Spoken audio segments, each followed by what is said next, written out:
Ms. Griffith? Yes, in just a second, let me pull the proposed tax rate up and we'll open it up for public comment.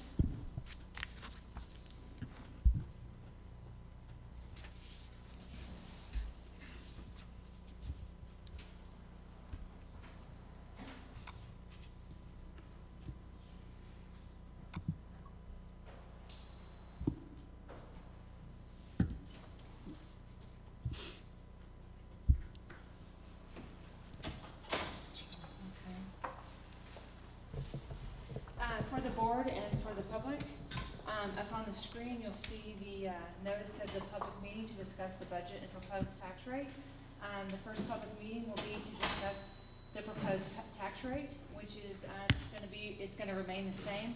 Maintenance tax will be $1.06, and debt service tax will be $35.41 for a total tax rate of $1.4141. This is the same as last year. The tax rate will not be adopted at this time. This is just a public hearing to let the public know that before we adopt a budget that we are going forth with a tax rate to remain the same. The tax rate will be approved in August once we have our certified values. The tax rate will not exceed this amount that is being discussed tonight. It could go lower once we get certified values, but it will not exceed the amount that is being discussed tonight. So if anyone from the public has any comments or anything they'd like to share at this time, they can come up to the microphone and share their comments.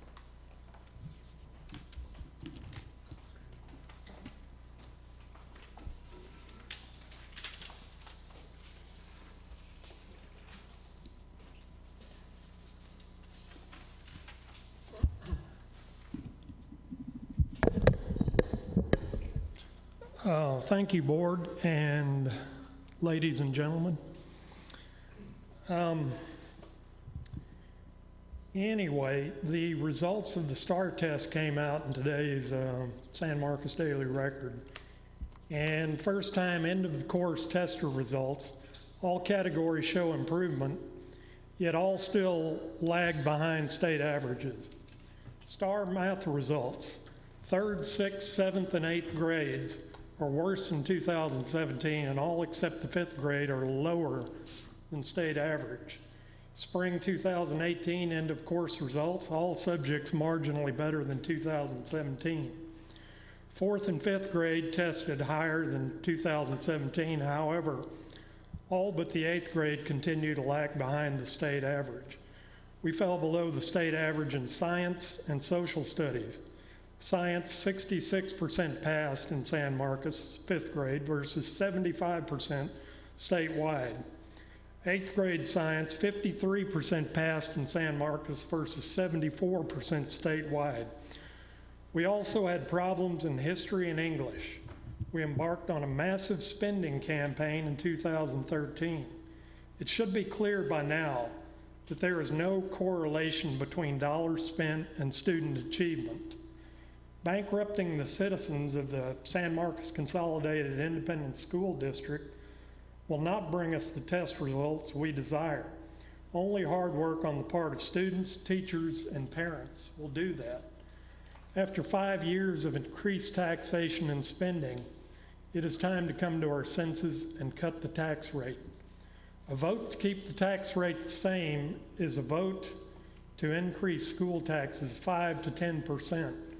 A burden that is too heavy to bear for many in the school district.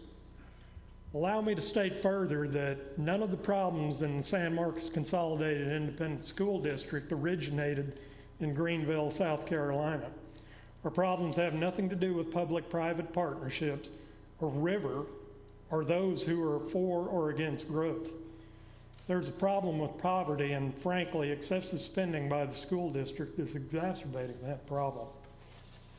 I understand the problem of salary compression as I have experienced it personally.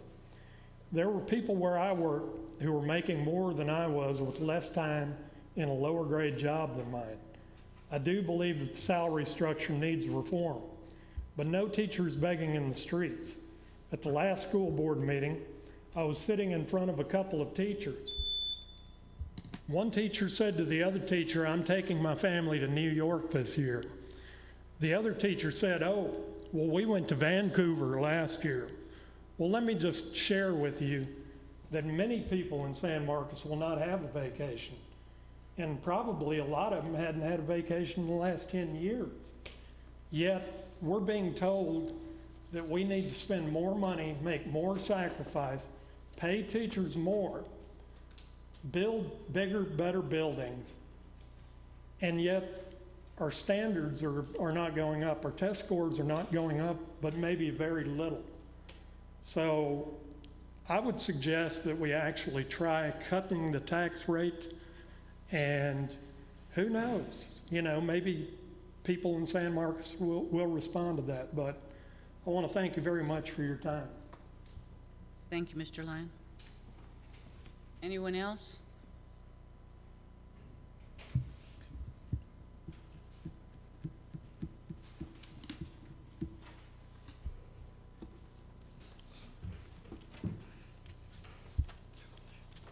I'm Bob Holder, and I started a group recently on Facebook called Retired in San Marcos.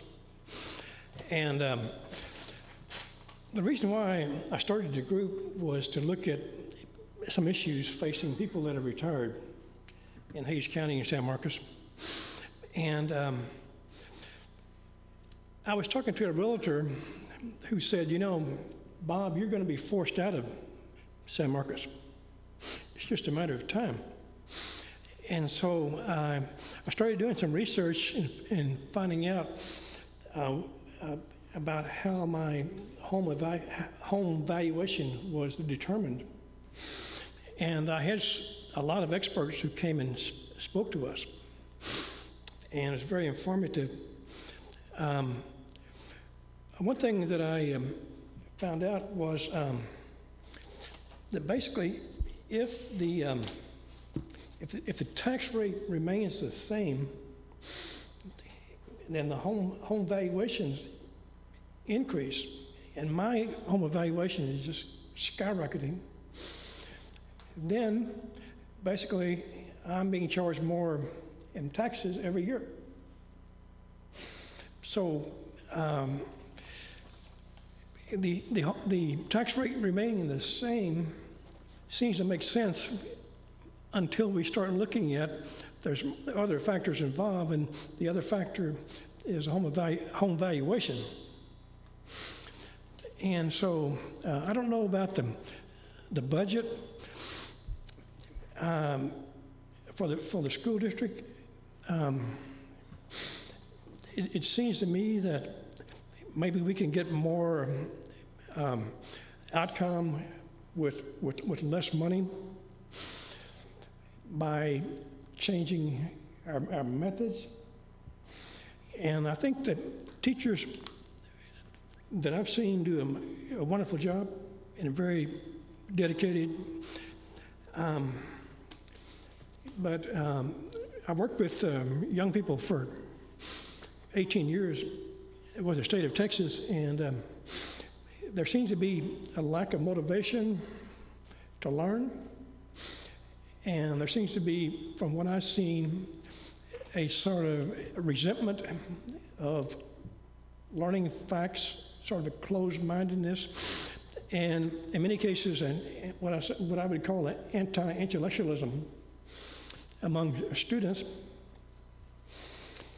And some places, some parts of where I worked, I thought we had about a 20% efficiency rate, as far as we were getting 20 cents of our money that was actually going to a good cause. 80% was being wasted because of these other factors I mentioned. So I've seen that we poured tons and tons of money and got about a 20% return on it. So the money is not always the panacea. So this is why I'm here. Thank you. Thank you.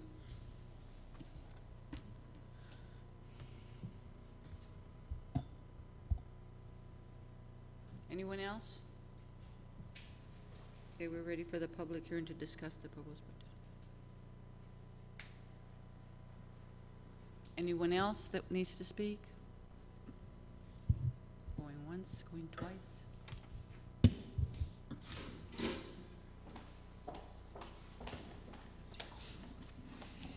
The next public hearing that we'll have is going to be on the proposed budget for 18-19.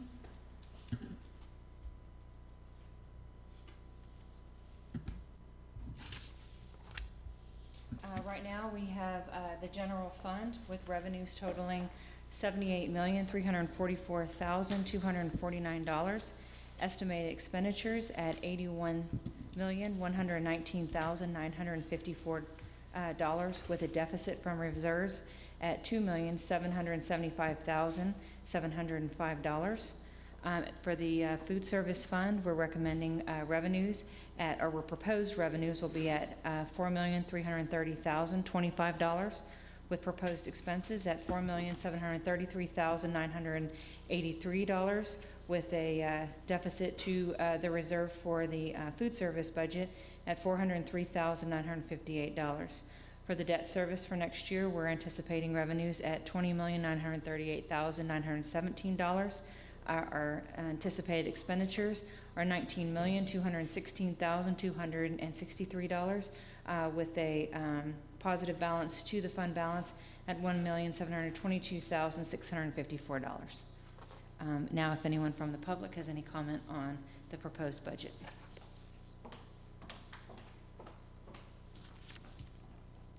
Anyone wanting to comment on the proposed budget?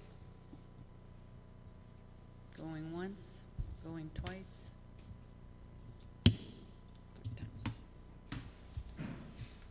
We're going to move our closed session as authorized by sections 55.1.071 of the Texas Government Code to discuss the 3 possible principals to be hired for next year's budget. So then we'll come back and we'll work on the budget. We'll consider approval of the budget. We're going to go in the back.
At 6:06.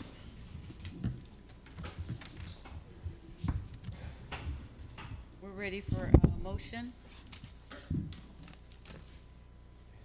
Take action on our, Ms. Halsey. I move that the board approve the recommended candidate for the Bonham pre-kindergarten principal position. I'll second. Mr. Arredondo seconds. Could we name the person? Yes, we can name the person. Where's the names? What first name was? Jennifer For- Gonzalez? It's Jennifer Gonzalez. That we recommend Jennifer Gonzalez for the Bonham pre-kindergarten principal position. I'll second again. All in favor? 7-0. Could we ask her to speak? Who is she? Is she here? Hi, Jennifer. She was the door opener.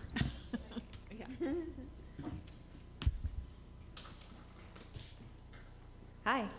I just want to thank you guys for this opportunity. My whole foundation, my whole career has been spent in pre-K and kindergarten, so I'm extremely excited to build a strong foundation for San Marcos CISD. So thank you. Welcome. Thank you. Welcome. Ready for a motion on the Rodriguez Elementary School principal? Mr. McLaughlin? I move to table the hiring of the Rodriguez Elementary School principal until January 1st. Do I hear a second? For purposes of discussion, I will second Mr. McLaughlin's motion. Any discussion? Sure, discussion-wise, it seems like we have a quality candidate, but I'm concerned that starting immediately will cost the district around $45,000 in a tight budget. So I'm unconvinced that there's a whole lot to do between July 1 and the end of the year, so I would prefer to wait. Any other comments, questions? Call for the vote.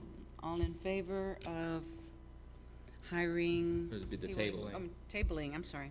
All in favor of tabling for January hire, raise your hand. All opposed? 2, 5. Ready for another motion? Ms. I Hanson? move that we approve Cash Greathouse as the principal for Rodriguez Elementary. I'll second. Mr. Arredondo seconds. Any discussion, questions? All in favor? 7. All opposed, 0. Approval for, I'm sorry?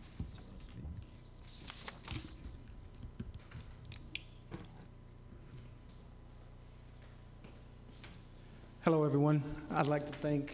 First and foremost, I'd like to thank our board members. I'd like to thank the city of San Marcos for bestowing this upon me this evening. I'm truly honored to work with our youth, with everybody that I'm currently working with, as well as the students and serve the students of Rodriguez Elementary next year. I'd like to thank my wife, my beautiful wife who came in attendance, my parents who showed up for this as well. And as always, it's great to be a Rattler. Thank you. Thank you.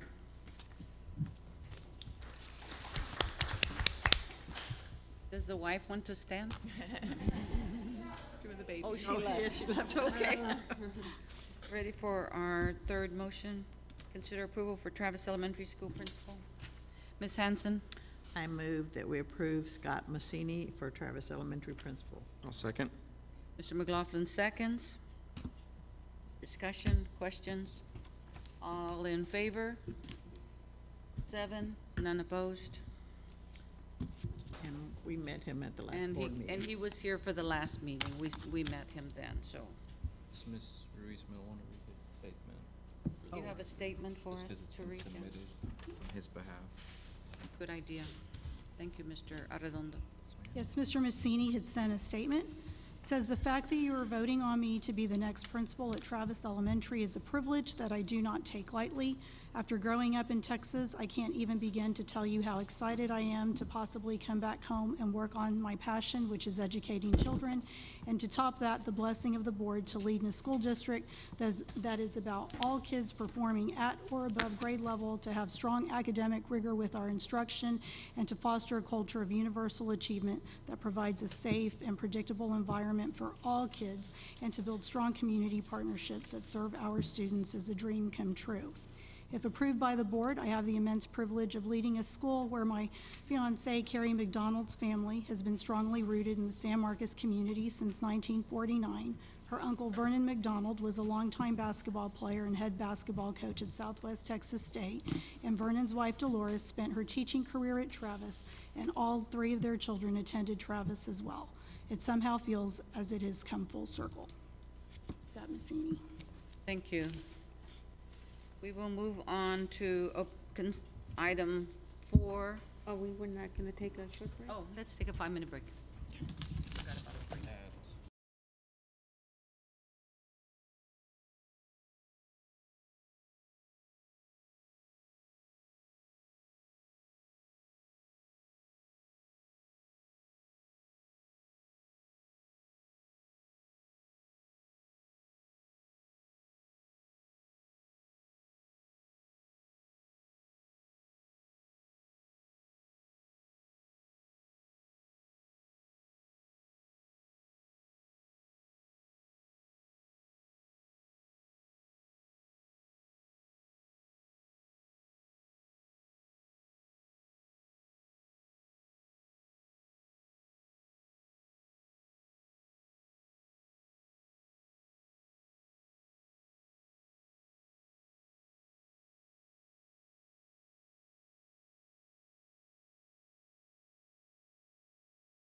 We'll reconvene at 6:16. Ready for the budget. Proposed in your packet for the audience, it's up on the screen. We have the proposed budget for 2018-19. Just want to point out to the board that the budget from the last draft that I presented to you on June 12th has decreased by $82,504, and that was due to some program changes. I know that we are a little early in the budget, so we just got our PEMS numbers and we've updated some stuff. So as we've updated again, we made a few changes. So it was lower, not higher. So I can't go higher since I've already posted. So this was a reduction to the numbers that I presented to you on the 12th. So at this point in time, you have the proposed budget. As requested, on the bottom, you'll see funded balance committed. So I put the items that you will see on that, that line item that reduces it for the central office administration, the child development center, and the estimated new elementary staffing. I did go high on that. Y'all know me by now that I go high rather than low. So that's where I'm anticipating the committed fund balance for 18-19. If anyone has any questions. I have a question about the new elementary staffing. Mm-hmm. Wouldn't those people start working in August? Yes, yes. But this is to, at the last meeting, y'all asked me to show what we were gonna be committing. We're gonna be probably putting either 9.5 million or better back into the fund balance because we have a 10-month cycle, but we know we have some commitments that aren't in the operating budget that will be presented for next year, even though the staff will not, as correct, won't be hired till next year's budget. We will need to, just telling you that we will have that extra that will be coming aside from the operating budget that will be committed and set aside for these items. Does that make sense? Okay, but also wouldn't the majority of the staffing be coming from other schools because we're not getting Not 900 necessarily. new- Not necessarily. We'll 900 have new some, but remember, we still have to have teachers at those other campuses. We'll be going back to 22-to-1 at most of those, and so we'll be in the staffing numbers that we have. We won't be opening, of course, the new elementary at capacity. We'll probably be transferring some, but there will be several of new hires that will have to be done, especially a whole new staff in food service, custodial staff. You've got your librarian, all your central administration staff, that's, not central, but campus administration staff, and then you will have teachers. And so once you start putting all that together, it does add up. For how many teachers are we counting? I mean, how many teachers do we expect to have at the new campus? We are working on rebounding right now. So as we get closer, I believe that we're going to try and present that to you in August. So once we have that and we're able to do the demographic and show you where we plan, I'll be able to present that to you better at that time based on data. So you'll bring us numbers for teacher assistants, office staff? Yes. Ms. Costilla? So, Ms. Griffith, this budget puts us at, if I'm reading this correctly, at a deficit. If approved, we'd be approving a budget for deficit with 2.7? Yes. Okay. Other question along that is that in prior years, we have approved budgets that have been at the deficit level. Have we finished the years in a deficit level in prior Not in the budgets? last 10 years. Okay, even though we have gone Yes. ahead and approved a deficit budget? Correct. Okay, thank you. Clarification. That's, yeah. Good clarification. Mr. McLaughlin? Following up on Ms. Castillo's point, this year is a little bit unique from those prior years, Yes. right? Because you have adjusted your accounting method to account for a larger increase in revenue than you did, say, last year. Yes. And that underestimating the increase in revenue is largely what was attributed to those that created those surpluses or those Correct. changes in what we're, so you don't expect, sitting here today, that we're gonna have that same large adjustment in revenue for this budget cycle, correct? No, I'm not. Okay, and currently we have 36.4 in our rainy day fund, 36.4 million, and you basically have about 9 million of that accounted for, which would take us to about 27.5. Is there a number we really need to keep in that rainy day fund, according to the state or TASB or any sort of guideline? The rule of thumb is 3, that you want 3 months of your operating expenditure. So you take the, basically the 81 million divided by 12 and times 3, and you would get your estimated, your About close. 20 million? Yes. And if we spend at a deficit of 2.7 million per year, in 3 years, we'll go under that 20 million in reserves, correct? You could, yes. And what happens then? Well, hopefully by then, we have to make changes, either staffing changes. That's when you start making cuts. We won't be able to give raises like before, and then we'll have to really sharpen the pencil with the budget.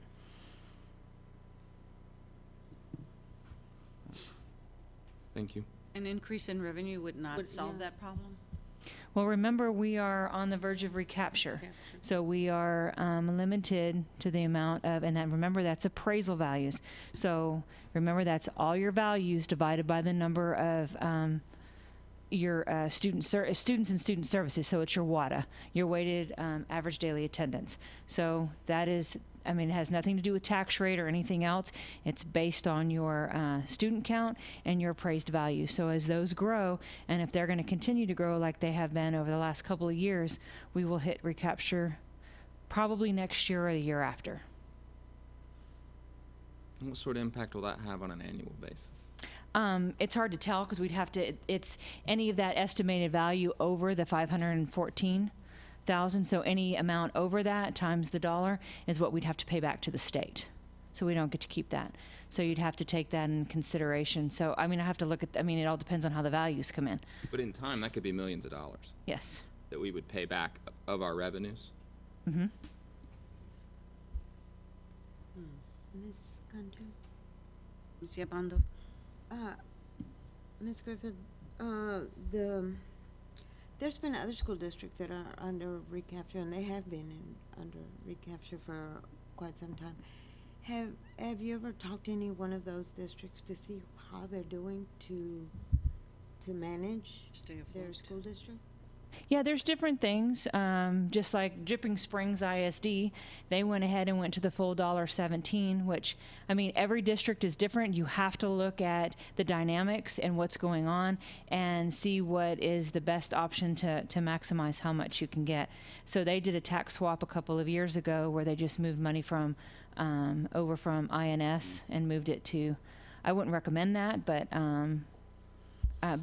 mainly we're going to have to sharpen our pencils. And then of course, when you grow students, that also brings more money back to the district. So we need to focus on growing the district.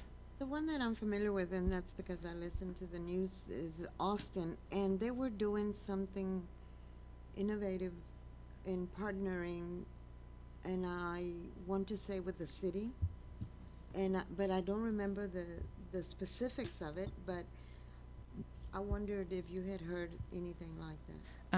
No, I'm not familiar with that, but I'd be sure glad to contact them and find out some more information. Okay.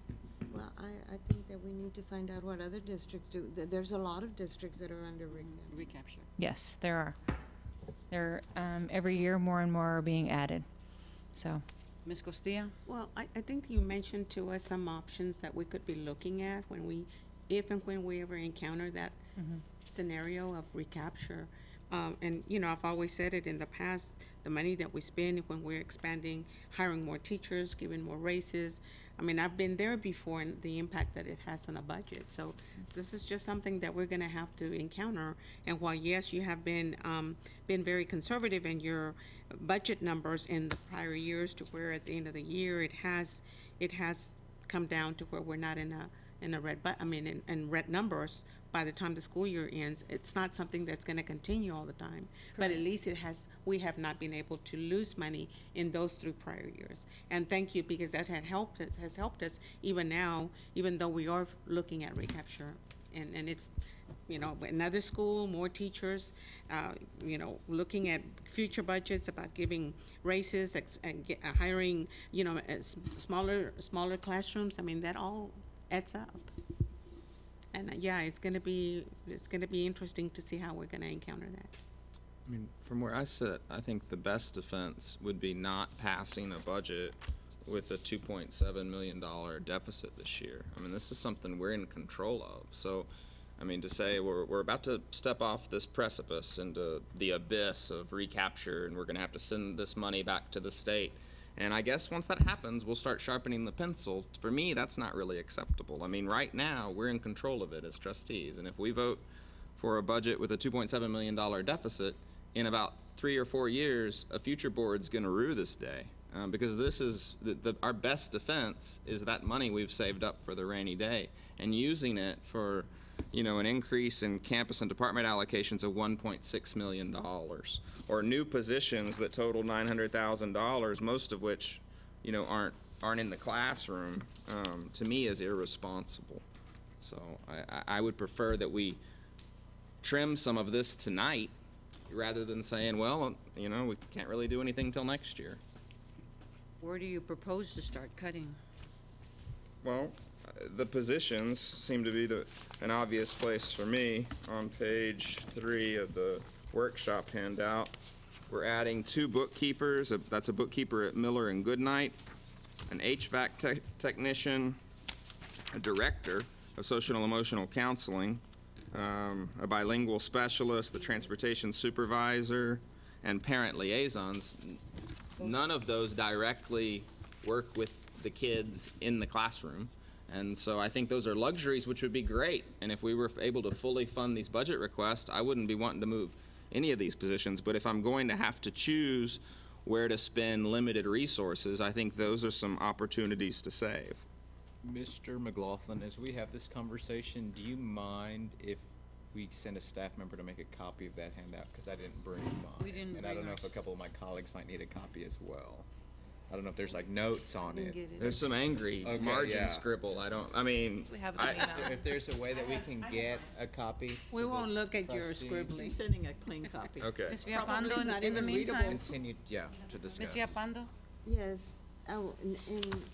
in reference to what Mr. McLaughlin just said, we went over a majority of this, especially, you know, the staff raises and the departments and everything. And so, I mean, this is another part of it. I mean, apparently the administration sees the need for these positions, and we've approved positions all year long. I mean, it's been something that has been brought to the board, and we're the ones that approve it. Now, where we cut, I don't know. We're Well, I guess let me address that institutionally and how this budget process works. We hear presentations from admin that, you know, where we're wanting to add this position and this position. We'd like to get some more art teachers to the elementary campus. But it's all to us in the abstract until we get a number that says how much we're in the red. And if you tell me we want to add some art teachers, I'm going to be fully supportive of that in the abstract. But when we get a number that says after we've added all those things up, it's $2.7 million in the red, well, then I'm going to say, well, let's take a harder look at what of those are things we must have and what of those are things that it would be nice to have. And if, you know, we don't vote individually when they come forward and say we'd like to add bookkeepers at Miller and Goodnight in an informative, we call them workshops, but it's mainly admin presenting to us. We don't say, okay, everyone, let's vote on whether we should have bookkeepers at Miller and Goodnight. We hear about it, and then this is our opportunity. This is the only time we vote in the entirety of the budget process, and all those positions I outlined have not been filled yet. So I think to say, you know, maybe we could look at next year doing the budget process a little bit differently, so we could see, you know, numbers attached to things and deficits, and we could really have those hard conversations as we go. I'm all for that. That's a good idea, but because we've already done the other. This is my 4th time to go through a budget process, and we don't zero base it. We don't build it out as a board. We don't even vote until we vote on the night where we adopt it. And so I'm fine with that next year, but I don't want to wait till next year to try to be frugal about how we spend what is increasingly limited taxpayer resources.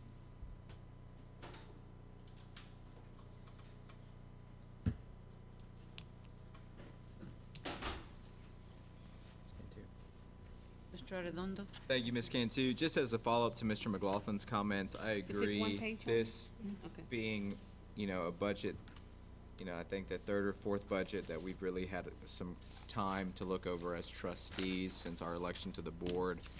Year to year, the administration comes to us with, programming recommendations and cost increases in respective budgets and line items, and we say, this is a recommendation from the administration. We take it, we fund it, but at the same time, we don't look at those programs program by program. I know over the years, we've added positions like parent liaisons, GT coordinators. We added in one budget year a mariachi program at the high school. And again, I think all of those things are great, and I want to fund them, and I want to keep funding them, but I guess year to year, we had a program here, we had another $50,000 expenditure here, another $100,000 expenditure there. Year over year, we see millions of dollars added to our budget, on top of the substantial pay and benefit increases that this board has overwhelmingly voted in support over the last several years. I'd be interested in seeing a program-based budget going into the future versus function. I know, there's things that the state mandates us to do, but I know, for instance, at the high school, we have a lot of extracurriculars, a lot of CTE classes, a lot of things that we do because our community values them and we need to fund them. But if we can't make payroll in several years, then there's going to be a lot of things that we value that we won't be able to pay for. I'd rather us have those difficult conversations now when our cash reserves are flush versus us saying, we can't hire more teachers, or we can't, extend benefit to be paid for on behalf of the district into next fiscal year. So going into next year, I would like to see us as going program-based expenditures and seeing what that looks like, things that we have to do that the state mandates us to do versus the things that we do because we value to do them. I think it's great that we have, a water polo team and we have all of these things, but when it comes to things that we're obligated to do, I think we have to have a very difficult conversation. And that's not to say that I'm coming after the water polo team. I'm just using that as an example. In the same way that we offer several CTE certifications and classes that none of our neighboring districts do, I think it's great and it's a point of pride that we do that. But when it comes to difficult budget years like what we're looking at in the future, I think we have to have those critical conversations today. In regards to Mr. McLaughlin's previous comments, though, if there are any subsequent motions regarding the yet-to-be-filled positions, I'd be more than happy to entertain a second if we look at trimming the budget tonight. Ms. Halsey? I agree with you, Mr. McLaughlin, that I would much prefer tonight to be passing a balanced budget. And yet, I still maintain that the best way to avoid recapture is for us to be investing in the quality of our programs and our leaders and our teachers at every level at this very critical juncture.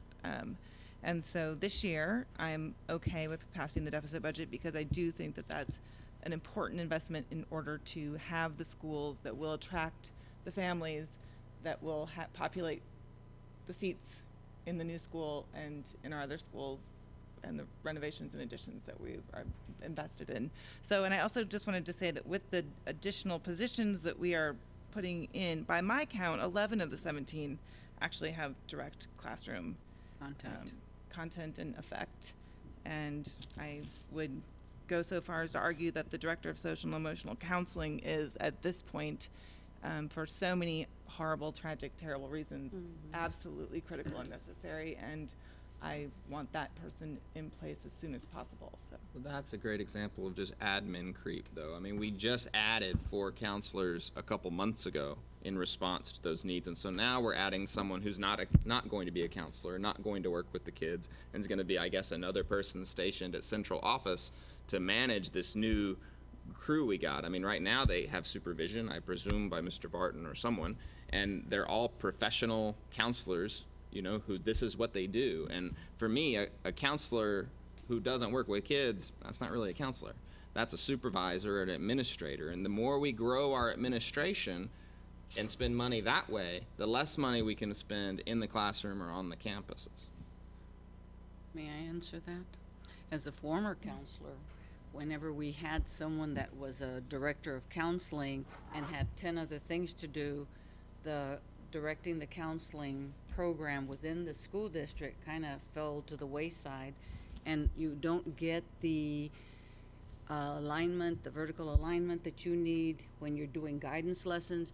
Your people on secondary don't necessarily know what's going on with elementary, and all of that needs to be worked on. I agree that we don't want another administrator, and I see that your concern is about adding another layer of administration or another person to administration. But having been a counselor, we always had a supervisor for counseling that had 10 other things to do. And therefore, those issues that are counseling and guidance issues, which right now, because of all the shootings at all the schools, this is something even the governor is recommending, that we have more counseling in place, that we have emotional, social counseling. And so now we have extra counselors. We have elementary counselors who don't know what's going on in secondary. Secondary doesn't really know what's going on with elementary. They meet maybe once a month, Mr. Barton. And it's like they need one person to really pull this counseling program together. I am in favor of having that person, even though I'm not in favor of having a 2.7 deficit budget, even though it looks like this person doesn't work with students. What their supervision would do would be affecting what the counselors do to work with students. Well, and I anticipate that some of my colleagues, such as yourself and Ms. Halsey, would find particular positions on this list worth the investment of deficit dollars. But I think we should vote them just straight down. You know, I'm sure someone will motion that this budget passes. Then we can offer amendments to remove these positions, and if there's a consensus of the board that wants the position, obviously we'll spend the money. But we've never done that. You know, we've never really said Taking it apart. one by one. We're just like, oh, there's a basket of things. Okay, yeah, let's do them. And then we'll spend ourselves into oblivion. And so I don't know that, you know, y'all make a compelling case for why we might want another administrator, but nobody's making a compelling case thus far to have some bookkeepers that we've never had at Miller and Goodnight, and that's $85,000. So I think we should just walk through them one by one. Ms. Costilla? Well, I was going to follow up on something that what Mr. McLaughlin was saying, because I was going to ask, the HVA technician, where is it going to be at? And I'm saying, basically. That'll be housed out of maintenance, and that's needed because we only have 2 for the district. And as we're building all these facilities and adding, we have more work than our AC guys. Okay, and the 2 elementary GT teachers and art teachers, or is it for the new school? Yes. Or for? No, that's for existing. That's for this next school For year. existing ones, Yes. not for new school? No, that's not for the new school. Okay, and the parent liaisons, that's for All existing schools, ones? yes, all schools will now have a The full-time. bilingual specialist, that's for right now, not for the new school, not The for, That's for GT right and the now, art. because as we have the ESL population and we're going in through dual enrollment, we need someone that's going to, make sure that all our programs are aligned, make sure as they transition to the middle school and the high school, that their programs are being, and this for high school? I think the bilingual specialist, unless I'm wrong, is also a position that we haven't had in place before, and we've had a problem because we haven't had a bilingual interventionist. So all of the students Was based that on the audit. that get intervention in that school, if they are not English speakers, they are not getting the same level of interventions that the other students are getting. So it's absolute equity. So is the specialist an interventionist, or is the specialist another administrator? So the specialist is based on the audit that we did last year that showed that we had students enrolled in the program that were not receiving all of their language accommodations. So this person will work with teachers, will make sure that the students are receiving the appropriate accommodations, that strategies are in place to assist the student learning. They'll also be working with administrators on master scheduling, placing students in the appropriate classes, reviewing the LPAC folders. And so they'll also be serving as a coach. So that's what they'll be doing. So what does Mr. Grijalva do? Because he does a wonderful job. I thought some of the things you described are things he covers. So right now, Mr. Grijalva is developing the plan for dual language because of those complexities and how we're going to be rolling that out into the secondary level here in the next year. Fall of 2019, we'll start implementing dual language at the high school through some of the courses, the AP Spanish classes. And am I leaving anything out, Mr. Barton, Ms. Stray? So what subjects does the proposed bilingual specialist, what subjects do they do interventions with kids on? All subjects. All subjects, so they're like cross Yes. certified K through in 12. math and English K in through every 12. grade? They'll be And working with they go from teachers. campus to campus to campus? Yes. Where are they housed? They'll be housed probably in one of the cubicles that we have right now. The administrative Right, building? but they don't stay at that building. They come in, they clock in, and then they get to their campus, and they run the meetings, and they work with the administration. Can I Ms. finish? Hanson? Can I finish? So, and those high school teachers, when I'm looking at, seeing core here, we're talking about core courses? Yeah, those were the ones that y'all asked for and approved at, I believe, the April meeting, to add one teacher in each core area. So we have Okay, one for and- English, one for math, one for social studies, and one for science. And the transportation supervisor, we need that because of the new center. Correct. The new transportation. So let's go back to those bookkeepers at Miller and Goodnight. Is that a necessity? Is that I'm not saying that maybe it's not, what I'm saying is that it's $85,000. Is that a great necessity? At this point, it was asked for because right now, the senior administrative assistant for each campus for Goodnight and Miller, they take care of all the financials, and they're the assistant to both not only the principals but the assistant principals. So not only do they have admin work that they're helping the principals work, they are putting in purchase orders and they're counting cash, and they're taking in when they have deliveries. They're the ones who check in all the deliveries, and then when someone else is out in the office, they help cover those areas. So just to give you a little perspective, for Goodnight, 16-17, they did 280 purchase orders for a total of 191,000. In 2017-18, they processed 278 purchase orders for a total of $202,000. Miller for 16-17 did 260 purchase orders at 109,000, and for 17-18, 242 at 124,000.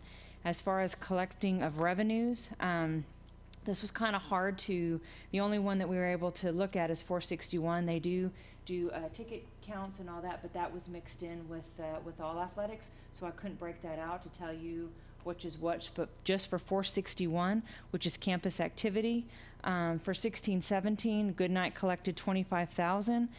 For 17, it's at 27.5, and Miller was 13.9, and for this year is 20,000. So that's how much of an impact are these responsibilities on these two individuals at this campus?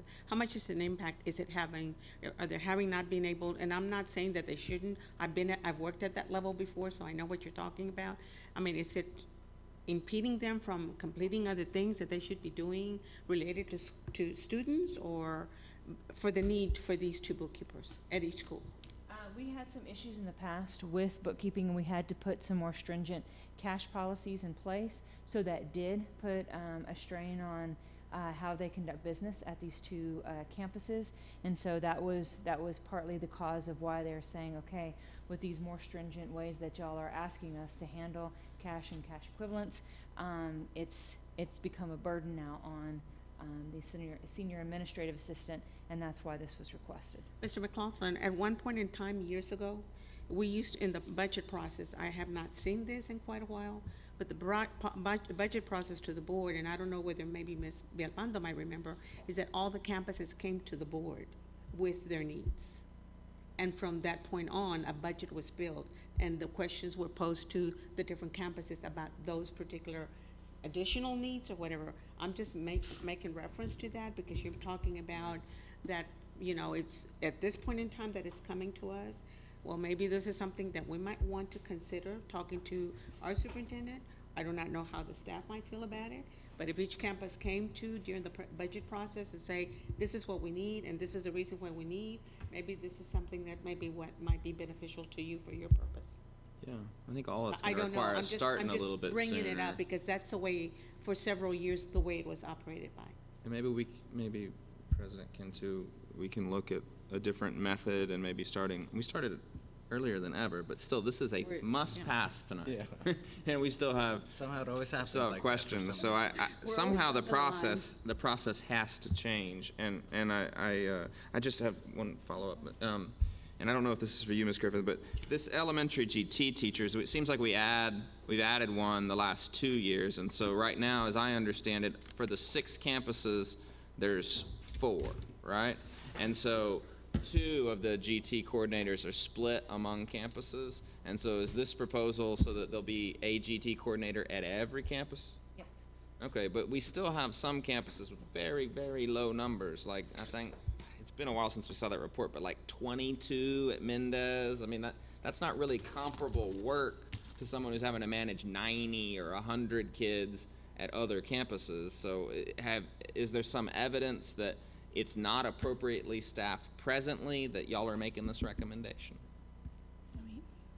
So when we met and we brought the GT positions to you, we were speaking about how next year we made the program change where we'll be testing all students in kindergarten, 2nd grade, and 4th grade. And so the GT specialists on the campuses will be responsible for that, in addition to doing the project-based learning in all of the classrooms, not just doing the pull-out for GT students, but also doing the push-in with GT students and all of the students in the classroom. So everybody is getting those best practices, and then we tier the instruction for GT, and then when those students come out for their tiered instruction in those enrichment periods is where we focus solely on those projects.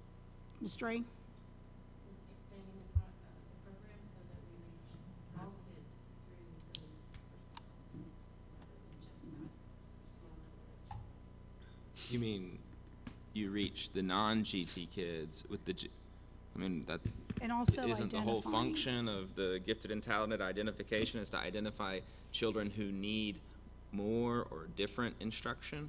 It is, and by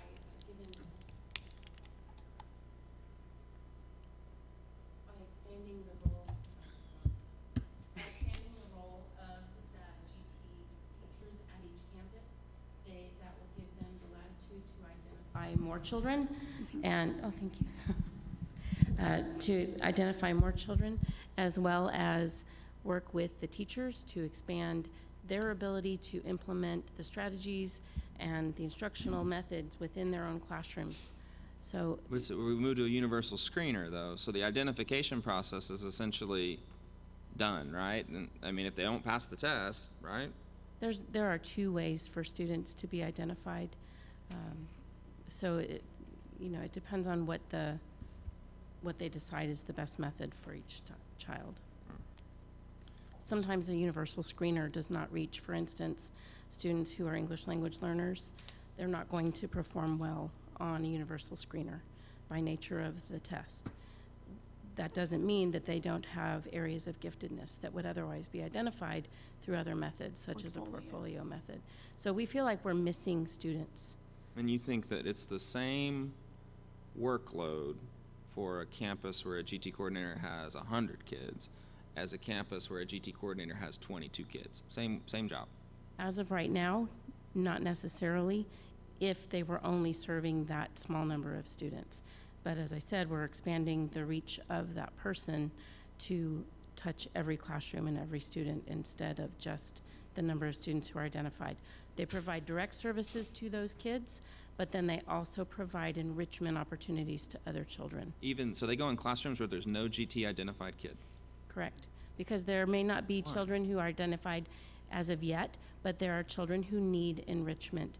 And that person is able to then, it's basically like providing an intervention to any child that might have an area of giftedness that hasn't been identified through standardized testing. Sure, but it's still outside the scope of what we're hiring them to do. We've got this population of GT kids that we spend proportionally very little on as comparison to other identifications that might happen through the process. But we provide this one area, this GT coordinator that provides some enrichment.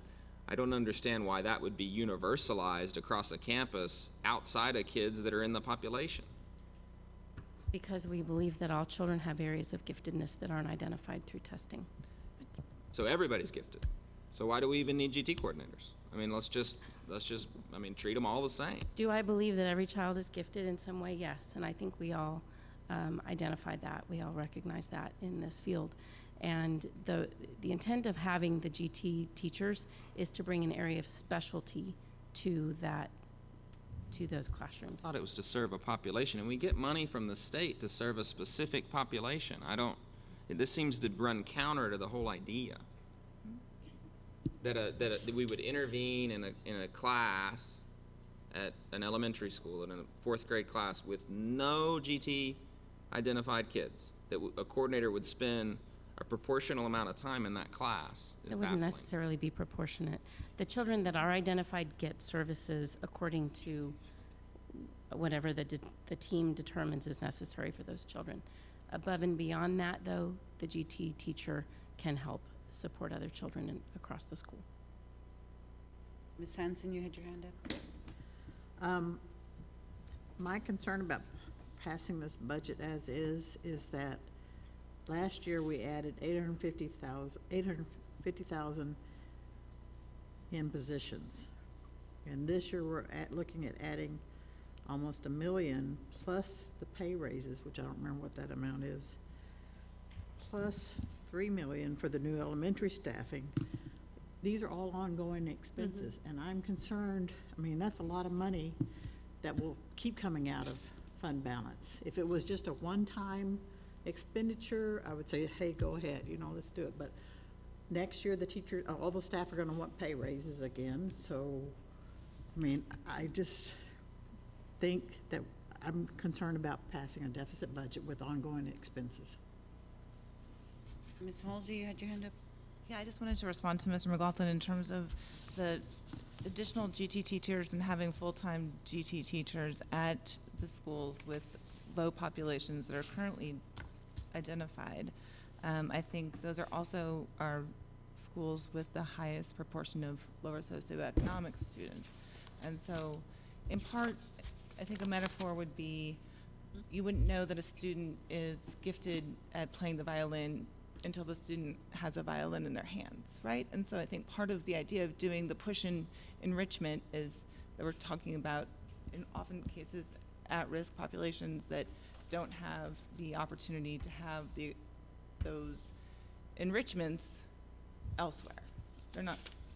So I think that by providing that through the GT program makes perfect sense, and then also helps us identify more students that need the specifically targeted. But I would almost go so far as to say that if it were me and I had to make a choice for 4, I would move a full-time GT teacher out of the classrooms that are more populated by more higher socioeconomic students. I think the need is greater at the lower side, because those higher economic students are already going to get lots of enrichments that are not being provided by the school. So it's just kind of, to me, it's just mixing different ideas. I mean, we want to provide a lot for our at-risk kids, and we do. Almost, I mean, I think over the last 3 years, almost every discretionary dollar this board has spent has gone to serve kids that were traditionally underserved. And we've done that in a variety of ways. GT it's a specific thing. You have to meet a standard in order to have that label, and then we provide services for those kids that meet that standard. I mean, I wish that distribution were what we would consider more equitable, but it is what it is distribution-wise, and that's a population we have to serve. We can't say, oh no, let's just forget all them because their parents do fine. They probably go see stuff in the summer. They'll be fine. We have to serve the populations as they present themselves. We wouldn't send a dyslexic coordinator to work with kids that aren't identified that way, that don't have any reading challenges.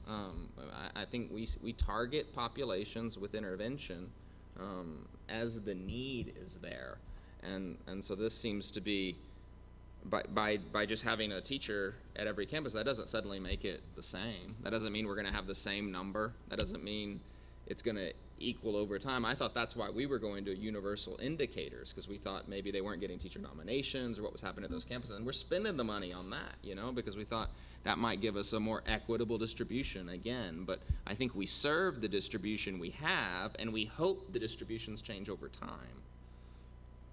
So we might not agree on it, but again, I think the best thing is to just roll through these, and we'll just vote them up and down, and if they pass, I have a question for Ms. bigger deficit. Have any of these positions already been hired, like your elementary GTs or art teachers? Have any of these already been hired? Or advertised and interviewed? Are we in the new principal tonight? Yeah. I know we've already hired a principal. Yeah, we know that. The only one that I'm aware of is the art teacher at Travis. That was due to a retirement. That person was shared at 2 campuses.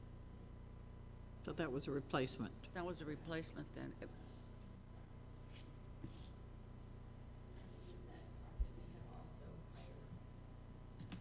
Is that a replacement at Crockett? It's a Or new. replacement. Because if we've already hired some of these, we're having a discussion for, So Crockett and Travis shared the same teacher, and they both have hired. so they both have their own full-time teacher now. So we've added one. We've already, somebody else have? But I think in general, though, if the board doesn't authorize the expenditure, you probably shouldn't fill the position. And, you know, if we have to have that less than 1 year, you know, I doubt we'll have to have it multiple times, and that's one position we're talking about, which I guess I could be open to exempting it, assuming the board, which I don't think is gonna be the case, you know, axes all these. I have a follow-up question on HVAC. I'm sorry I have so many questions tonight from my colleagues. I feel like I'm hogging the time. Before you ask, Mr. McLaughlin, I just had a question, though. We said that it was like a time-critical situation, but is tonight the deadline for approval of the budget? It is. July 1st. But we could theoretically come back before July 1st. It's the 25th. We have a 3-day posting, right? It's June 25th. If it was not approved tonight. I'm going out of town. I mean, Friday people night? are trying to balance Friday this morning? thing. People are having this conversation. So if it's do or die tonight, I just wanted to say there is an option. So we are going to vote on it tonight then. Okay. Just wanted to put it out there.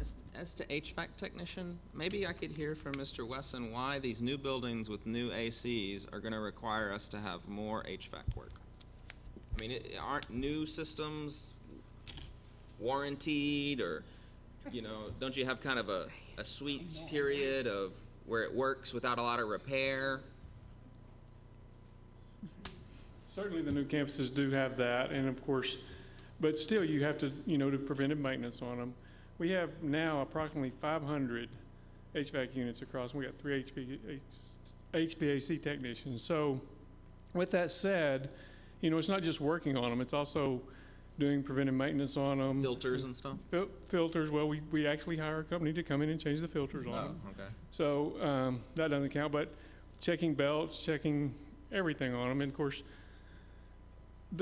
if you can repair those things or, you know, fix minor things before they get bad, then we're not warm like we are here tonight, which I don't know what we are. But anyway, with that many, I mean, that's about 170 pieces of equipment, plus boilers and chillers and stuff like that, we're taking care of. And, you know, my HVAC guys also take care of ice machines, some of the, not a lot of the food service equipment, but some of it. But they do, most of those guys multitask. So, and I just feel like it's time that we add one. According to a TASB study, even before I got here, said you're short on HVAC technicians. Did you take into account the fact that we don't have to service the units at the old central admin? Did you take kind of those off your numbers, or are they still included? Well, I mean, there's our actually landlord one at the unit inn there. yeah. There was actually one unit there, and technically, we are servicing those units at the Mill Street. Oh, we are. Yes, that was in our agreement to service those units, so. And just with that being said, I know it's new, but you can ask everyone when we turned over the new, it doesn't stop the complaints. They still have to go out there even though they're under warranty. Our HVAC guys, even though they're new, have to go out there. They have to try and troubleshoot, call the company, because if we wait on a company to come out, it could be days. And nobody in here likes to be hot, so our HVAC guys do a really good job on trying to assess what the problem is and work with the companies on what needs to be done to problem solve so that we can get those fixed. So normally your warranty kicks in when they can't fix it. So even though we have a new system doesn't mean that we're not going to have issues.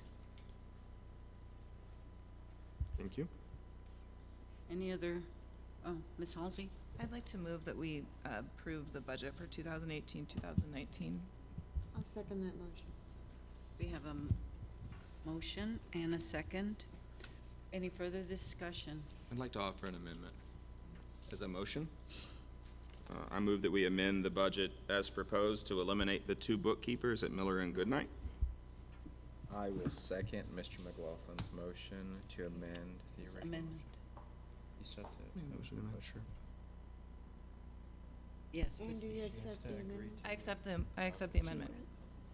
so you're only asking to remove the two bookkeepers? No, I'm gonna do them one at a time. I have like 6. I accept that amendment. I'll accept the amendment. You have further amendments? Sure. I'd like to I would move that we amend the pending budget as proposed to eliminate the HVAC technician. Do I hear a second for his I'll second second. amendment?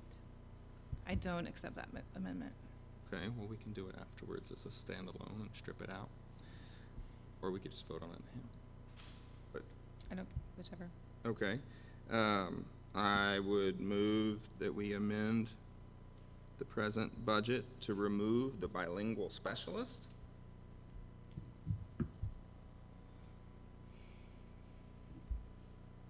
I'll second. I And I'd don't like- accept. I'm sorry, what? I don't accept that one. Okay.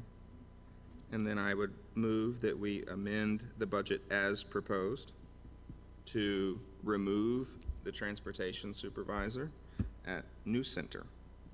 What's the date of the new center opening? August. Expect, what? August, We expect that it'll be ready to go in August.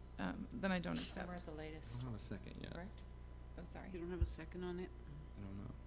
I just think this is really crap. This transportation center was supposed to be like a parking lot when we talked about it initially. And now it's adding staff, it's adding expense, or it's just really grown beyond. I would have never voted to have it on the bond if I knew it was going to grow to this capacity and have these sort of staff implications to have a second parking lot 2.5 miles from where we have one now. So I feel that we can maintain that with the supervisory staff we have. We already have assistant supervisors, correct? Or at least one at the current transportation center, as well as a supervisor.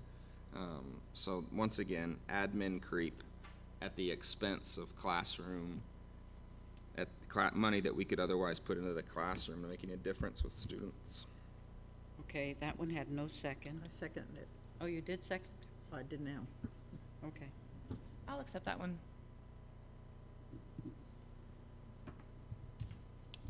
This is going to be a complicated motion to vote on. So now the motion reads that we accept the budget without the bookkeepers. You have to go through. We have to each vote on the amendment. amendments one by one. You have to go Oh. through the And then we'll see what amendments. survives. Yeah. Okay, so let's take each amendment then. Okay. So the bookkeepers, I offered, and I think that was accepted, a motion to amend the budget to remove bookkeepers at Miller and Goodnight at a savings of $85,000. And that had a second. Okay. I don't know if there's Any discussion. discussion? All in favor? I'm against. Oh, you wanna call it again? All against? One. So it's 6-1. Scorecard. HVAC technician, you did not accept that amendment. I'll have to offer that as a So that would be standalone. So the only other standalone. one that was accepted was the transportation supervisor at the new center. Correct. And there's no maintenance going on there from what I understand. And logistics is being coordinated out of the main center. So we would be taking a driver and turning them into an administrator at a really large cost. And I don't understand how that's a benefit to the district. So, and I will say that I accepted the motion, the the amendment transportation. for the transportation center. Not that I don't think that there's quite possibly a need there, but I would be more, I would rather see that after the center's open and we've really established what that need is, that the administration come back to us and really explain the depths of that job once we have the opening. Okay. So for right now, we're taking a vote on the transportation supervisor, the new center. All in favor? 1, 2, 3, 4, 5, everybody, 7-0. So that one's removed. Now, did you want your standalone amendments first, or are we gonna go and Well, we vote? can't. We're gonna have to vote on the existing motion. The and then existing motion I'll make is individual motions afterwards. afterwards, okay.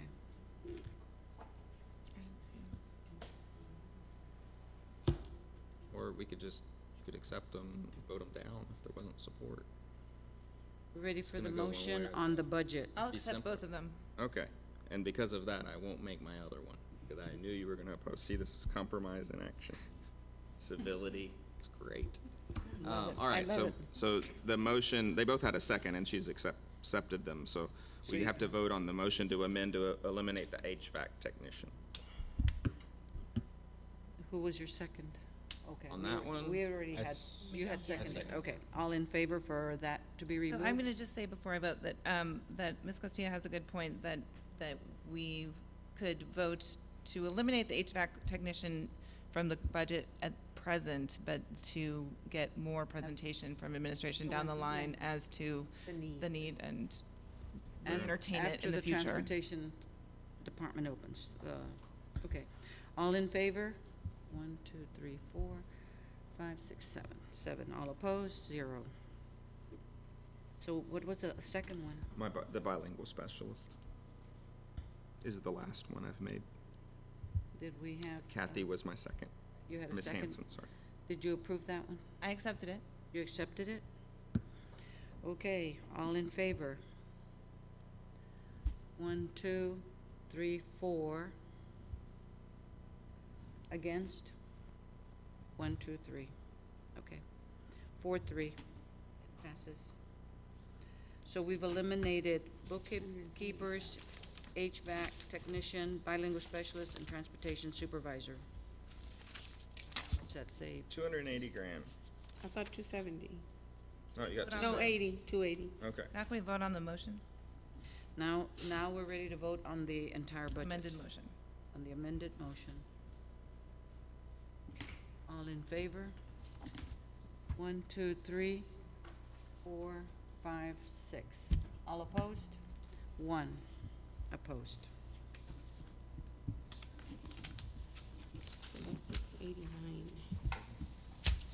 No, we have to do the, No, I know, she was talking to me.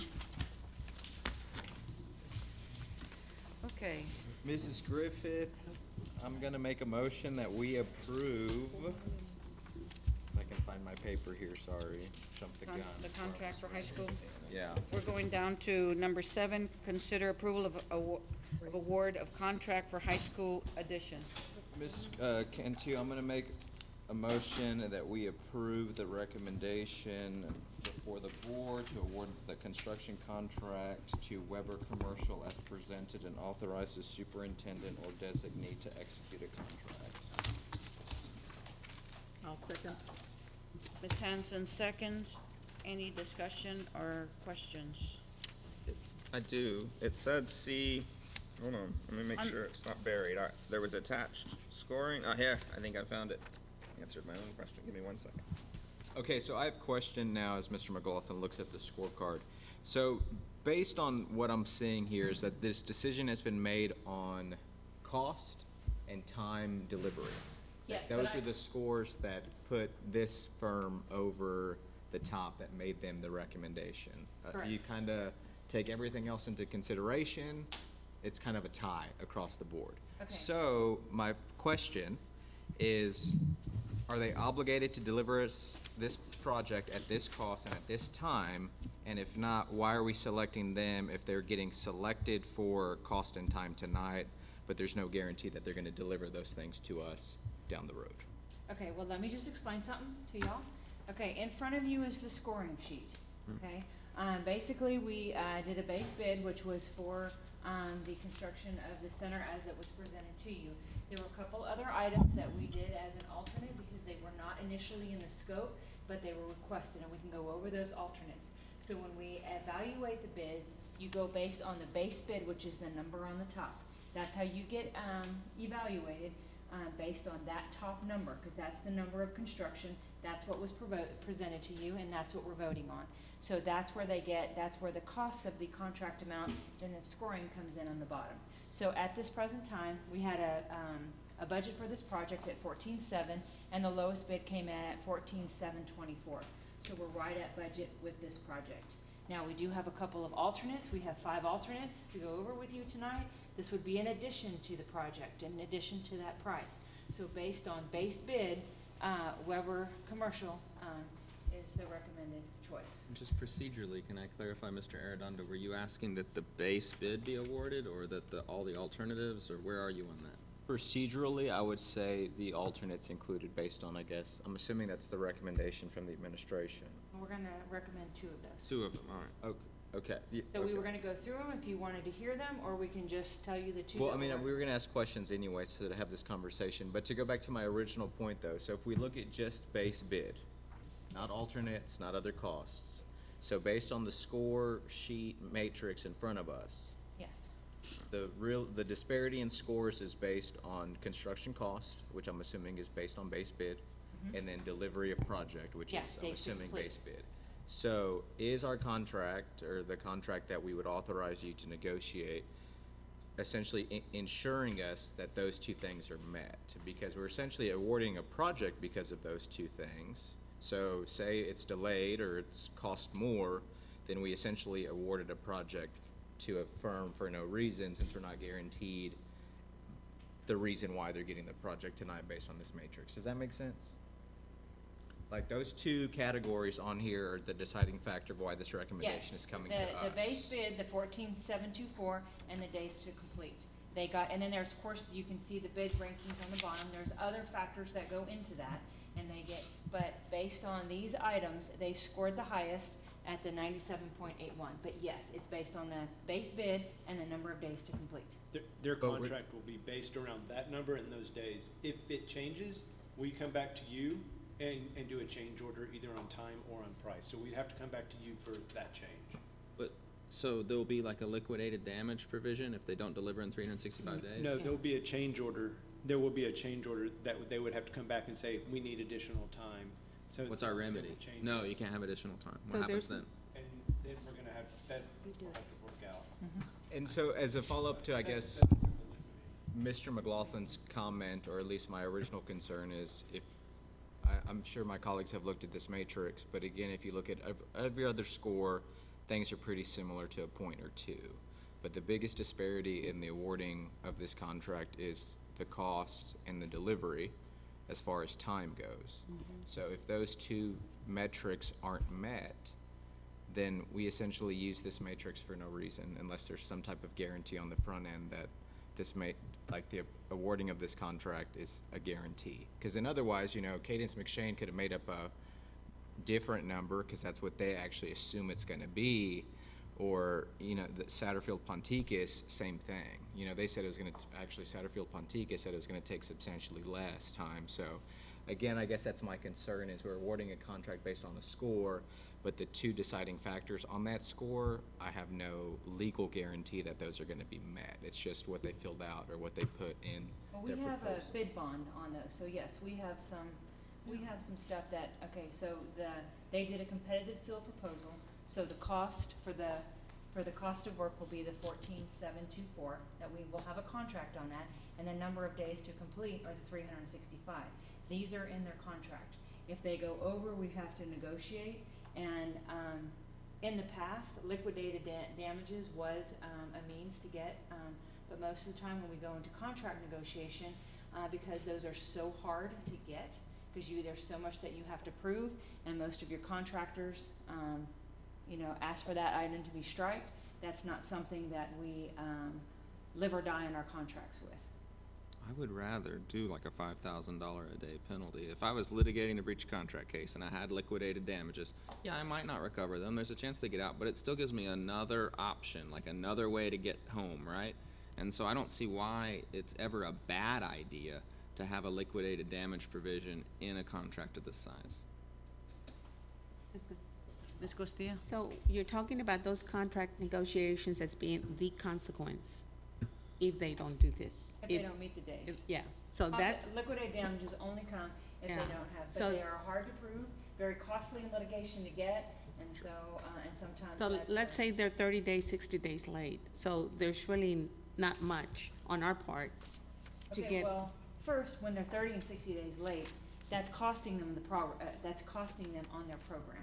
Okay, because remember, their bid is for 14.7. The longer they drag this out, the more it's costing them and workers. It's not costing us, it's costing them. So this is dipping into their profit margin. So a lot of times they don't wanna do that. When they tell you 365, they wanna complete it at 365 because it costs them more money to be here if it goes over that. So, yes, at some point liquidated damages does help, but I'm gonna tell you, 9 times out of 10, the contractor wants to get in and out and they wanna make money on this project. That's why we're in the name of the game. So, I don't know if either one of you has something to add. The only thing I would add is if you do put liquidated damages on the contract, then I think there's times when they look at it and say, okay, well, I'm gonna take that into consideration. If I run over 10 days, and if it's $1,500 a day, I'm gonna charge you, I'm gonna up my contract by 15 or 20,000 just to cover that. The other thing is, when you do go to litigation, of course, Mr. McLaughlin, I'm sure knows way more than this than I do, but you have to prove that it actually cost you money for you to be able to gain those liquidated damages back. And so if it's opening a school, how can we prove that, if it's opening in addition to a school, how can we say, well, it cost us 20,000 when we're gonna have to make arrangements and put those kids somewhere anyway. So proving that it costs money, that's what I've been told by our attorneys, and of course, Mrs. Kasparis really does the contracts for us. But our attorney even suggests I wouldn't put liquidated damages in this. So I'm just saying we're going on, Sure, from my experience, the liquidated damage is there so you don't have to prove the damage. That's why they're liquidated. Rather than proving an amount, having the other side put some evidence on, and then figuring out a number, we put the number in the contract. And so then we just prove how many days they are over, right? And then now they are hard to recover if there's a lot of bad weather before they're dried in. There's usually like an out, like if it rained on us, we couldn't pour a slab, it would be very difficult to meet the timeline. But once you get dried in, you're pretty much tracking. And if we don't have that school open in 365 days, it's going to be a bit of a problem because we're most likely building our whole schedule around having those classrooms available for classes, and students are signing up for them, expecting to show up on the first day. So I didn't fight last time y'all said that we shouldn't have liquidated damages. Then the whole ride home, I was really judging myself for not making a big deal out of it. So. And the only other experience I have here at San Marcos with liquidated damages, and I don't believe we had liquidated damages on the stadium. However, it was delayed, and the contractor did pay, for us to play our games because we could prove that cost us money. We had to play our games at Texas State, and so we could prove that it cost us money. So they did pay for that. On other occasion, I just don't know how we could prove that it actually cost us money. Of course, I'm not a lawyer, so I'm not going to.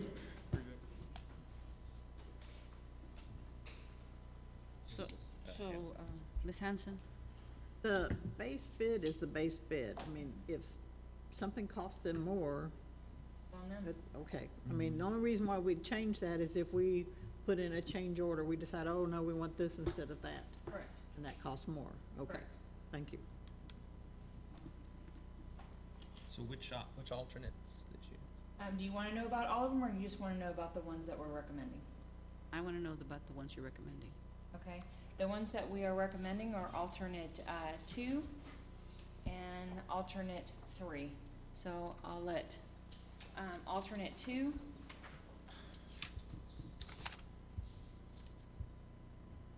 So alternate 2 is the substitution of the base bid for grass, and we're going to replace that with artificial turf in the courtyard space.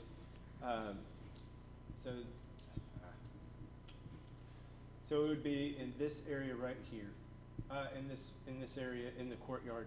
And so right now what they're having problems with is tracking mud, dirt. They're having a hard time keeping the grass alive, and so they're trying to reduce maintenance costs by putting that in lieu of just leaving it as mud and dirt. They wanted to be able to come in and put this in. The kids can use it throughout the year. Since you do have the one lunch, everybody uses the courtyard right now, so you're not worrying about killing the grass. People can use it, they can sit on it throughout the year. Even if it's rained a couple of hours before, you can still be able to use that space. And then there's a trellis portion right here outside of the library space that we're trying to create some outdoor learning spaces. So they can go outside for classroom space, they can go for reading. There's some certain programs that are moving over here that should be able to use that space as well. So that was alternate number 2. Alternate number 3 is the renovation of the existing CTE space. So currently, this is the current layout of your shop space. We are actually taking the existing cabinets and casework and storage, lumber storage, and we're moving it. We're not throwing it away. We're reusing it in the new space. We're conscious of trying to save money where we can, and it's in good shape. So we're going to pick this up, move this over to the new building, and then renovate this existing space here into the ag labs. And so we're adding sinks and cabinets here, a surgical suite and storage, and then coming in with a clean finished floor for labs. So when they bring animals in, they're doing the shearing, they can do small animals as well in this space. And then part B of that is an exterior area for shearing sheep and steer, wash down area as well for them on the exterior. So that's alternate number 3. So with just those 2 alternates, what is the bottom line? Oh, with the selected, you got the 15,898? So the selected, go ahead. So the, with Weber Commercial, the selected, with the recommended alternates would be, 15,439,000. What was the bond amount? 14.7. So we're over.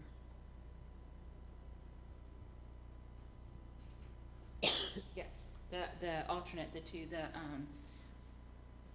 that would be the 715,000. Since you're over the bond allocated amount, where are you gonna get the difference? Fund balance. Fund balance? Magic. Fund balance. Well, No. it would first carry over into the bond. We did have some savings, but you have to take everything collectively in the whole. So possibly at the end, depending on how all the other contracts come in and whatnot, there's a possibility at the end by, Utilizing what's left over from the other, from other items. Yes. Yeah, that's what we did From in other bond 2004.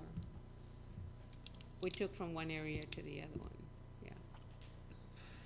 And if there's nothing left, it has to come out of fund balance. I guess because it's over the amount, I'm a no with the alternatives, but I could support the recommendation on the base bid. Anybody else?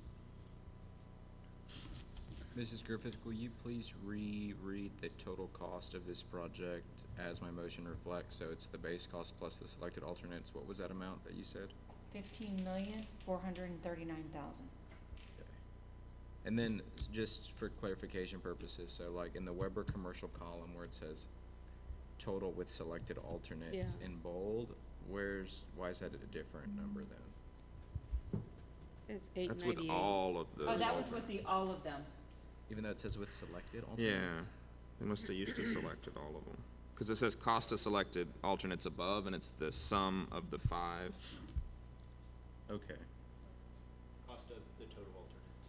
that's fine. I just wanted to make sure. I mean, I have a problem having to go to fund balance for that. It's for some real expensive turf though, That's what turf And plus, that costs. CTE building's like 4 years old. You know, putting another $390,000 into it. But it's for a different program.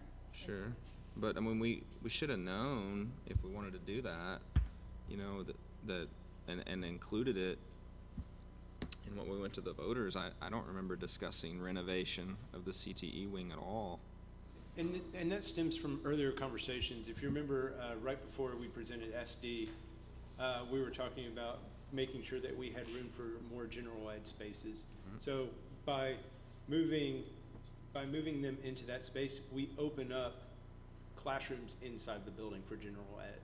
So, and that's what we were trying to do. So it's in response to comments from our schematic design. Yeah, again, I think that on the whole, that $390,000 would probably make the campus better, right? But that's $390,000 deficit dollars out of our fund balance. We have to assume other things are gonna come in, hopefully on budget, and they have thus far, but we hadn't spent a whole lot of money yet. You know, we hadn't seen, usually when things come up, they're they're down the line, you know, not in planning and bidding stage. So I just have to look real carefully at spending $390,000. I mean, that's more than twice what we saved tonight. So I can't. Ms. Conti? Well, Ms. Costilla? I would suggest that we, Mr. McLaughlin, that we just approve the amount for the base bid, and if there's any money left over, that maybe you all bring that back to us and see whether maybe we want to do that, and if there's not enough, to see whether we want to take the balance from fund balance, because that's the only other place it would come, rather than approving them right now. Right. But doesn't the person we award the bid to have to know that ahead of time so they order Right, things? it won't be at this pricing. If we do it separately, then we'll have to bid it separately, and it will. It might be higher. Well, it will be higher Yeah. because. Maybe, but the 390 on that line, Cadence McShane bid 280. So I mean, there might be some fluff in that 390 And we're gonna go number. back once we finalize with you tonight. We are gonna go back and meet with the contractors on some of these and get best and final pricing. Can we vote on the base bid and then the alternate separately? I think we could. I'd have to withdraw my motion, but if I'm gonna withdraw my motion, I'd like to make a subsequent motion then so I guess my concern now is. Did you have a second on Well, 'cause I yours? made the yeah, You made Kathy the- seconded. If he withdraws his motion, you'll have to withdraw your second. Who was the second? I thought it was Kathy. I thought you were just moving It for was the base Kathy. bid. Okay, my all right. understanding. Well then, so her second So we're doesn't good. count. Okay, then my So we're good. motion never got a second. So I have one final question then. So best and final pricing, so you're telling me that these prices could change between now and I guess whenever you meet with the contractor again? We are gonna meet with them, yes, to get, so what we do is we look at, once we've negotiated, we can, once we name them number one, we can go ahead and start negotiating. We'll look at some of these pricing to try and find out why there was such a difference. You mean on the alternatives?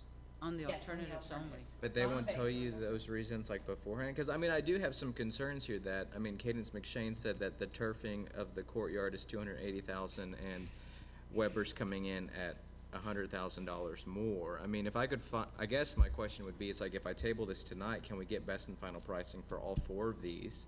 And then it come back with a true score based on the matrix? Because right here, it's like, I'm gonna tell you some numbers for the matrix to get me across the finish line, and then my prices can change during negotiations, and that's a concern of mine then. Are we on a time crunch, in other words, on this? I mean, 2 weeks, if we wait until It's July meeting. 365 days. It's Our June. July meeting is what, the 16th? 16th. It's a new facility on campus, it's not like kids can't come back to the school in a year. You may not be able to hold it.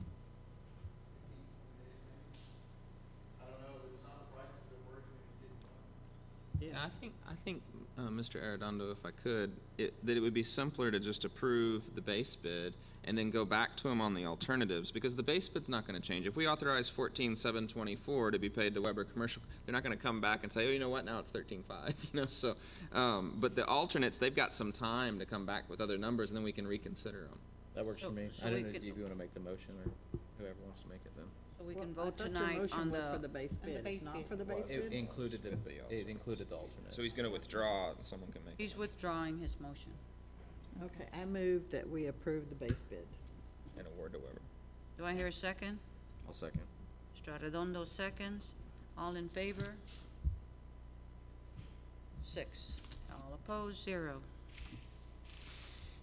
So then, maybe for the July meeting, you could bring us the alternates? The alternate. Since now you're going to go tell them they got approved, you'll come back and talk to us about the alternates if you could get a better price. I'd like to double check with the lawyer, but I think the process would probably be, you sign a contract, you come back with an additive change order. Right. Is the way we probably have to approach that, but we need to talk to the lawyers about that whole. And I'm leaving, obviously, I don't negotiate contracts. Staff does that, but I'm eager to see how that liquidated damages thing turns out. And just anecdotally, I would always rather have that remedy than not. Can you enforce it every time? No, but sometimes you can, and then you're a step ahead of where you were. We have one more item. The gender prep. Yes, it's called agenda prep for the July meeting. Gosh. Oh, 7:30. we're doing good, we're doing good, we're moving Oh, along. really? I thought I was already gonna be home by 7:30. President I just have to get a prescription. Yes, we're ready. President Cantu, we're going to go ahead and review the agenda for agenda prep for the July board meeting. Starting with item 6A, the academic update. We're looking at doing an A through F presentation, which is new to the accountability system, so we can go over the domains and the quadratic formula used to determine what the A through F system is, since that's supposed to come out either in August or September, so we thought it would be a good time to review it. We're also looking at providing some projections. Item B, construction update, will be Ms. Griffith and Mr. Uresti. Ms. Griffith, do you have anything to add to item B, 6B? The high school master plan is going to include some security enhancements or additional fencing or something like that? Okay.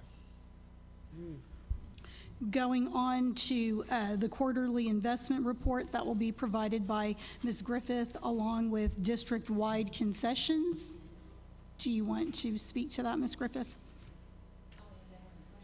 What does that mean, district-wide concessions? Well, we used to have booster clubs, handle that, so, we're gonna bring forth a presentation to the district on. You're going to remove it, you're thinking about removing that from the parents and having like a chosen vendor they have to use? Well, we have been notified it was the, athletic booster club that was handling it, and then they were getting, that they had, the person that was doing that, their son has, graduated, and so, the booster club can't, that person can't, because according to their bylaws, can't serve on that, the booster club. So, so now the booster club is saying that they cannot continue that arrangement that they currently had, so now the district has to decide to do something with concessions. This is at the stadium? Okay. The high school stadium during the football games. Okay, so it doesn't include the junior highs, the middle schools? Not at this time, so we're gonna do a presentation to kind of talk about that and see how the district is gonna go forward and. District-wide concessions. Okay. Ms. I Ms. just Costilla? a comment, when he mentioned just football, but I think we have a lot of things going on. Yeah, it'll be high school. High school concession, it's not covering football. Well, basketball's worked by booster clubs right now, like, right? And volleyball inside the gym. I believe this is stadium concession. But you have an issue of health issues, cards or whatever, that it was permits that were covered primarily by the athletic individual that covered that for the permits for everybody. So I think we need to probably have some information on how that's gonna work. Mrs. As well as what we used to do, because we've Because only they been in used- that contract for 2 They shut them down years. one or more times. The city did? The city did, when they were out there, and I think it was Add that to our basketball, meeting agenda. that they shut one down because they didn't meet the criteria that they needed to, so. So ridiculous. Yeah, Like they so don't have real anyway, things to do? I Come think we bother the need that concession? information, Ms. Griffith. Just, Mr. Arredondo? thank you. I was under the interpretation too with Mr. McLaughlin that the current vendor in regards to booster clubs for the stadium was the football booster club. So the fact that this is district-wide concessions, I have concerns about this conversation. If we're talking about like an RFP for all concessions, then I'm willing to have that conversation, I guess. But is that what this administration is bringing forward to us when it comes to district-wide? But you're gonna bring the presentation, it's up to us to later decide what we're gonna do, at which time we need to put it for action or whatever. Yeah. Okay. Ideally, I'd like to keep it specific to stadium, football stadium, Rattler, Toyota Stadium concessions, but if we're gonna see district-wide, then okay. Going on to item 7, approval of consent agenda items. We'll have the approval of the school board meeting on June 18th, and then any personnel action, if needed, will be approved as a consent item, and then approval of schematic design for Miller Middle School, and then item D is approval of schematic design for the district-wide elementary school renovations, and then item E is the approval of design development of central office renovation. Ms. Cantu, I mean, we can deal with it at the meeting, but it seems strange that we would do C, D, and E, at least to me, as consent, because those are individual projects that have things to review, and I mean, I can motion to pull them at the meeting, or if you agree, we can yeah, put we them in can move items for action instead. That's where you see under his Yeah. I see that. Okay. And do each one separately, I'll be glad to do it that way, which is Yes. something that we've been doing. A practice, if you want it pulled out under, Action. I can do it that Yeah, way. items Yes. for action. would Items be for better. action. Items for action, move them to items for action. Presentation at that time too, No, you can still do the presentation where it Presentation. is. just move under item to action. Yes. Then going on to item 8, item for action, we'll have consideration approval of budget amendments, the discussion and possible action related to former central admin building. Wait, what does that mean? Item B. Item Yeah. B. Okay, 8B. so I requested this item at our, I guess it was our June. agenda prep meeting before agenda Oh, prep. the one I missed. Yes. So this specifically, and I kind of mentioned this on the dais, was from what I can gather with the basic research that I've done, is that the playground facilities at that block have been abandoned and not maintained since late 2009, early 2010. So we've left that lot vacant and dilapidated for almost a decade. So I have a concern about that, and I'd like this board to have a robust conversation of that.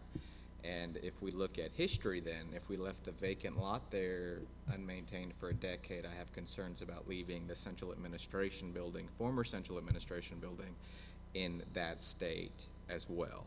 So I'd like us to provide direction to staff or get some more information regarding what the future long-term plans for those two properties are. Is it maintaining them? Is it not maintaining them? Is it knocking them down? Is it leaving them vacant? What is that? But just due to concerns and what I would say innuendo, if we can include in the agenda item excluding the former Bonham facility. So if we need to change that to 501 South LBJ Drive and adjacent property, excluding the former Bonham facility. Because I think there was some concern that we were going to take action on the tenants or the Bonham facility as is and something like that, and that was not the intent of this conversation. My intent and purpose is for us to have a conversation about the former central administration building and that playground that has sat there for about a decade without being maintained or upkept. Did you have a second on the agenda item, or was it just you and they put it on? It was me, and it was Well, I enough think you can days change it then. before. Yeah. Okay, so Ms. Griffin, do you have cost on raising that site? Or would you be able to get something like that? I'm just curious. Do we also Appraisal? have, Can't leave that. No, like just. I would want appraisal. do like we we're have a not current selling it, appraisal? we're- Oh, well, knocking Just- it down? Yeah, except Bonham, but I mean, No, but why would we wanna knock it down if maybe at some point in time we're gonna sell it? That's a lot of Right. cost. well, they're just gonna On do our the part. same. I'm just wondering what the costs are. It depends on how long we're gonna how long we're gonna bank it. We can't leave that building there for 15 years with no activity. No. And I don't really like, I think the neighbors of Lamar might have preferred we did that back then. I don't know. Just wondering what the cost is. And that's the purpose We of don't I have to think do this it. conversation, and I know the argument is well, if we knock it down, that's what a developer should do. Well, then if we have that conversation, it's then, well, if that's what the developer should do, then let's talk about putting that property on the market. Because if the argument is gonna be we don't knock it down because the developer should pay for it, then let's get it onto the tax rolls ASAP. But if we're gonna sit on the parcel for 10, 15, 20, 25 years, then we have to, as a board, I believe, have a conversation of how we're gonna maintain it and not have it turn into a similar situation that the Lamar property did for as long as it stayed under the school district's responsibilities. Because as far as I'm aware of, we sold the Lamar, or we had held the Lamar property for a time, but didn't do anything to it, and it entered a state of disrepair. And we can just look at the playground to see how, if we can't even keep up a playground with like swings and slides, I highly doubt we're gonna keep up that central administration building for 10 to 15 years. Plus, Jay says we're still servicing AC units. I don't know how much maintenance cost we're sinking into it in its current state. If they tell me it's like $1 million to demolish it, I'm not gonna be supportive of it, but maybe it's, $250. I don't know. But the playground's fenced in, so kids can't get in there and get hurt, right? I'm just saying, I mean, you hope for the best, Miss Griffith. Put it out into the universe. Well, I mean, and I agree with you, Mrs. Cantu, that the playground is fenced, but that's to say that if a child or someone jumps the fence, are we then empowering the administration to elicit the support of SMPD for trespassing? You know, a playground is a playground in a neighborhood, regardless of if it's maintained or not. And I think it's a embarrassment and honestly a disservice to that neighborhood and community that we've left it in that state for as long as we have. But the purpose of this agenda item is to have those conversations, Okay. see what costs are, and if a motion is made up or down to either remove the playground or update it or what have you, then we kind of all go on the record of we want to leave it as is, or we want to at least knock it down so it's not a safety issue anymore. We don't even allow access, we fence Okay, them we're down all. to C. I would like to know when our latest appraisal on that property was, not tonight, but as part of that. And what ongoing utility costs are, that interests me. I guess we're still keeping liability insurance, those costs interest me. Maintenance, as I mentioned. 'Cause then we can look at what that's gonna cost us over however long, some sort of, it might even be helpful if we had some sort of, rather than just a straight appraisal, an evaluation by someone in commercial real estate over trends in the area and, you know, best times to consider selling. Not to make it more complicated, Ms. Griffith, I'm sorry. But just to clarify, as I think my colleagues have made additional requests, in my original agenda item request, it was the cost for demolition of the former administration building. So I'd like to have that as a cost. Either or separate, combined or either or. Going on to item C, discussion and possible action to establish committee to receive nominations and make recommendation for the renaming of San Marcos CISD facilities. Item D. Do we have a specific facility we're talking about? So during agenda preparation or the last meeting, if it was the agenda prep, before agenda prep, it seems like, I also submitted this document as well, and Trustee Hansen made the exact same comment. And just to further, I guess, elaborate on that concern is, obviously the school, the naming of Rodriguez Elementary School started a conversation in this community of, are all of our current namesakes appropriate? Are there other namesakes we need to consider? Were there other names on that list that this board needs to have a conversation of? And rather than saying, agenda item to rename current elementary school X after new namesake Y and establish a committee to have that conversation, I wanted it to stay at, I guess, at the entire board's discretion versus my hyper-specific agenda item. So it's establishing committee to have this conversation. Now, if the committee comes back to the board and says, we want to leave all campuses as is, then that's the power of the committee. If they say we want to look at 2 campuses, then that's, again, a recommendation from the committee. That's not saying we take action on it, but rather than bind the committee or bind my colleagues from a conversation about excluding or including campuses on that committee's task force, I guess, agenda, that's why I left it as vague as possible. If there was interest from my colleagues to set specific campus names, titles, I'd be willing to have that conversation, but I didn't want to encumber anyone going into the July meeting saying that these were the specific campuses we were going to look at, because I don't know what those are. I think that's a community conversation.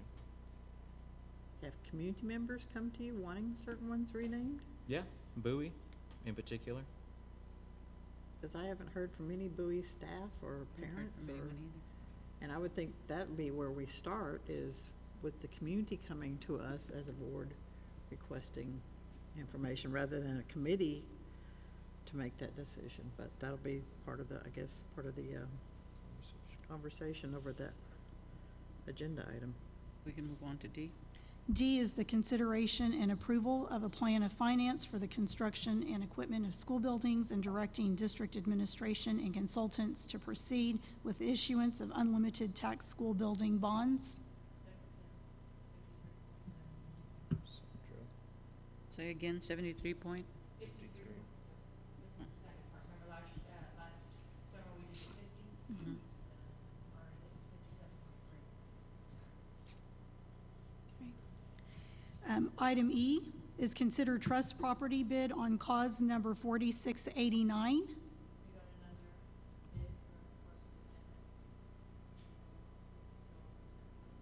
Okay. Item F, consider method of procurement for Child Development Center renovation.